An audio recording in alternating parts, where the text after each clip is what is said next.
जो भी जितने भी लोग बिना सोचे समझे विचारे मंथन किए देवी दुर्गा माँ के नाम पर, काली माँ के नाम पर, भैरव के नाम पर निर्दोष कमजोर जीव जंतु पशु पक्षी के ऊपर अर्थात बकरे के ऊपर अत्याचार करता है। कई वीडियो में ये भी दिखाया जाता है कि मुर्गी को नोच नोच कर पाखंडी लोग जिंदे मुर्गी को ही नोच नोच कर खाता है। बकरे को भी वही हालात में दिखाया गया। कई लोग मिलकर जिंदे बकरे को ही नोच नोच कर खाता है, उनका खून पीता है। ऐसा मैंने कई वीडियो में देखा, किसी ने दिखाया। तो ऐसे ऐसे क्रूर जल्लाद पागल मानव के लिए मैंने एक दोहा लाया हूँ, जरा सुन लीजिए।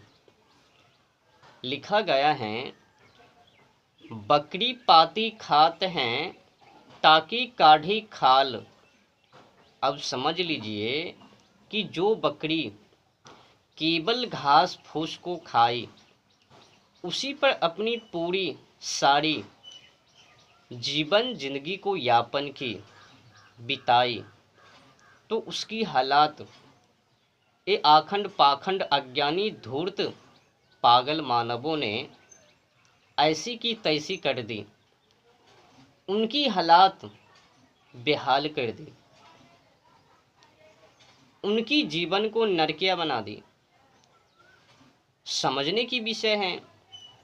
अब जिस बकरी ने किसी को कुछ नहीं बिगाड़ी, किसी को क्षति नहीं पहुंचाई, तो उनकी हालात ये धूर्त अज्ञानी पाखंड मानवों ने क्या कर दिया।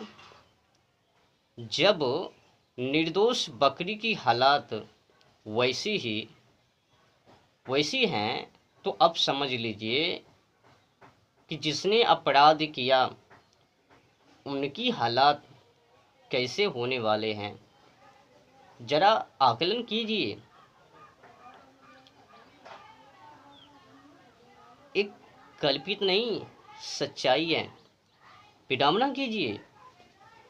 जिस बकरी ने केवल घास फूस को खाई, किसी को कुछ नहीं बिगाड़ी, तो कसाई जल्लाद मानव ने उनका खाल उतार लिया।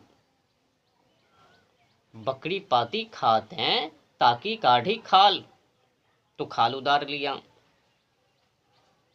घास फूस खाने वाली बकरी की, तो उसी को समझाने के लिए फिर आगे की लाइन पंक्ति में लिखता है कि जो बकरी को खात हैं तिनका कौन हवाल।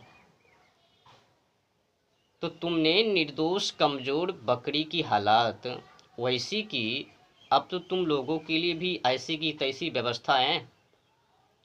बड़े अपराधी जो बकरी को खाते हैं तिनका कौन हवाल। अब तुमको कौन बचाने वाले हैं। तुमने तो देवी दुर्गा माँ के नाम पर, काली माँ के नाम पर, भैरवनाथ के नाम पर, या फिर ऐसे ही पेट को भरने के लिए कुछ भी अति। बंद करो नौटंकी। और हाँ, जाते जाते मैं आप लोगों को कह देना चाहता हूँ, जरा आप खुद से ही पूछिए कि आप मानव हो या नहीं।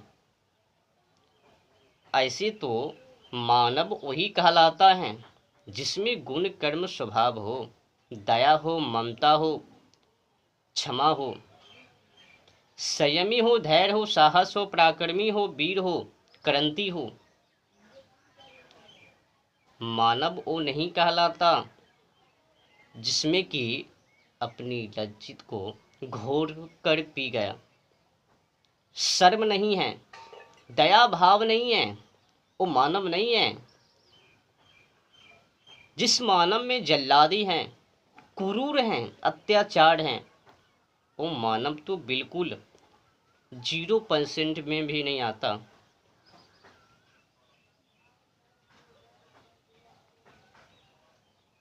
इसीलिए अपने आप को प्रमाणित करके दिखाइए, खुद से पूछिए कि मैं मानव हूँ या नहीं, जो काम मैं कर रहा हूँ, निर्दोष जीव जंतु पशु पक्षी को सता रहा हूँ, क्या वो सही है, उचित है या फिर अनुचित। और तो और ये भी दर्शाइएगा, आजकल की समय में ये भी देखा जाता है, अधिक चाहने की लालसा में, लालच में बड़े बड़े पेड़ पौधों की कटाई, हालात कुछ ऐसी बिगड़ी हैं, आज तो मानवता को घोर कर पी गई। मानव में मानवता नहीं है, झूठी मूठी अपने आप को खुद से ही मानव घोषित कर लिया। पर अगर देखा जाए, जानवरों से उनका कल्चर, व्यवहार, आदतें, संस्कार मिलाया जाए तो मानव में जो लोग जानवर पंछी को खाता है और पेड़ पौधों की कटाई करवाता है, तो उनकी कल्चर, संस्कार, व्यवहार, आदतें सेम टू सेम जानवर पंछी से मिलता है। जानवर को भी देख लो, एक जानवर दूसरे जानवर को तंग करता है, उनका मांस नोचकर खाता है, जैसे बिल्ली, गीदड़, कुत्ते, शेर, चीता इत्यादि इत्यादि जानवर को ले लो, गीद को ले लो, सांप को ले लो, देख लो एक दूसरे को तंग कर रहा है। तो सेम टू सेम कुल मिलाकर ये मानव भी वही व्यवहार, आदतें, कर्म कर रहे हैं। तो क्या फर्क पड़ता ऐसे ऐसे जल्लादी मानव को जानवर कहने पर?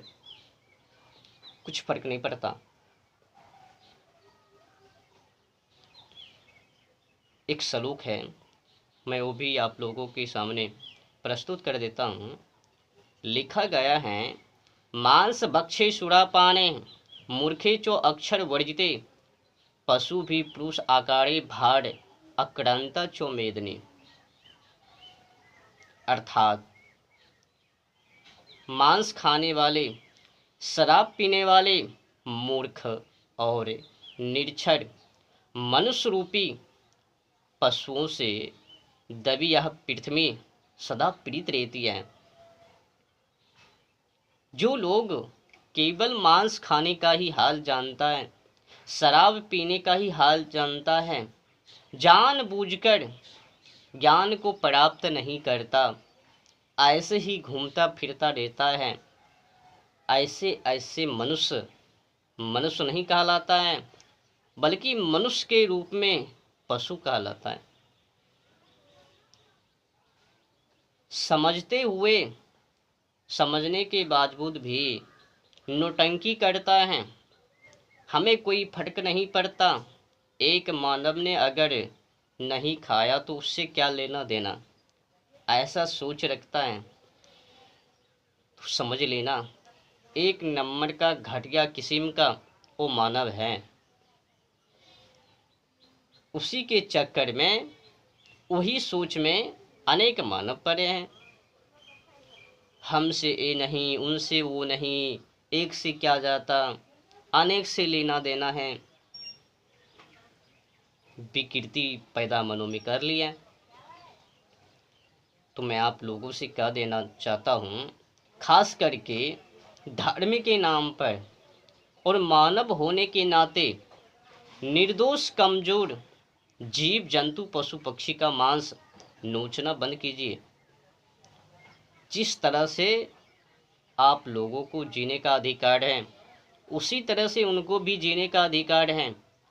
ईश्वर ने सबको बनाया, एक केवल मानव को ही नहीं। जिस तरह ईश्वर ने मानव को जीने का अधिकार दिया, उसी तरह से परम पिता परमेश्वर ने जीव जंतु पशु पक्षी को भी जीने का अधिकार दिया, हक दिया। बस जानने की कोशिश कीजिए।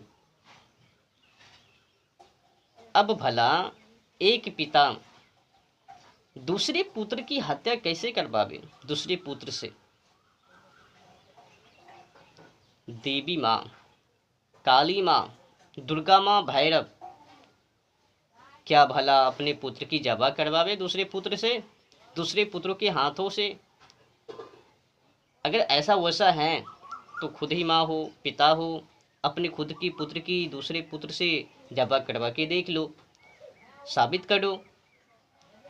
अगर तुमसे ना हो पावे तो समझ लो वो बुरी यातना है, तुमको भुगतना पड़ेगा।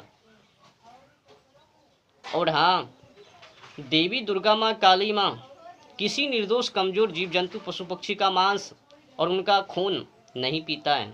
पीता है तो जल्लाद मानवों का, अत्याचारों का, जो निर्दोष कमजोर जीव जंतु पशु पक्षी को दिन रात सताता रहता है।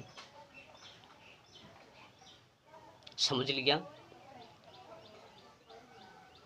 बलि प्रथा, कुर्बानी प्रथा, उससे देवी दुर्गा माँ, काली माँ या अल्लाह ले लो या यीशु ले लो, जितने भी समुदाय हैं, जिस भी समुदाय में एक बलि प्रथा, कुर्बानी को लेकर वर्णन है, उल्लेख हैं, ये सब पाखंड, जल्लाद, बड़े दिग्गज पोप जी की कालाकृत काम है।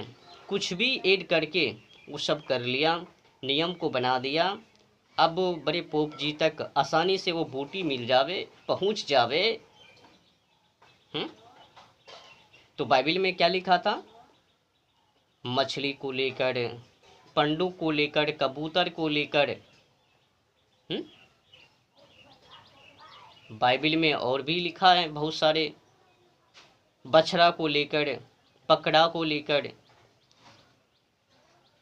उनका रक्त चढ़ाने से शुद्धिकरण, पवित्र, क्षमा पाप। और कुरान में तो है ही, कुछ जानवर को, पंछी को छोड़ करके बाकी पर पाक कर दिया, कुछ पर नापाक कर दिया। एक गांव की जबा करो, बकरा की जबा करो, कुछ जानवर को खाने के लिए आज्ञा दे दिया कुरान में। ऐसे तो ये जो हिंदू लोग करता हैं, तो हिंदू लोगों की किताबों में कहीं पर भी उल्लेख नहीं है जीव जंतु पशु पक्षी की हिंसा को लेकर। उल्टे ये जरूर हैं कि आपने किसी जीव जंतु पशु पक्षी को तंग किया तो आप बड़े अपराधी हो और आपको दंड मिलेगा, आपको नरक भुगतना पड़ेगा। उल्टे ये हैं, पर हिंसा को लेकर नहीं है। मारने की आज्ञा किसी भी मानव को नहीं दी, बस अंग्रेजों की चाल है, साजिश व षड्यंत्र हैं, वहीं पर से आरंभ है। खुद की खाने की लालसा, लालच में वो रीति रिवाज, परंपरा, प्रथा बना ली हिंदुओं ने। बाकी तो कुरान बाइबल में लिखा है, वो कुरान बाइबल के अनुसार चल रहा है। ईसाई लोग, मुस्लिम लोग तो कैसा रहा?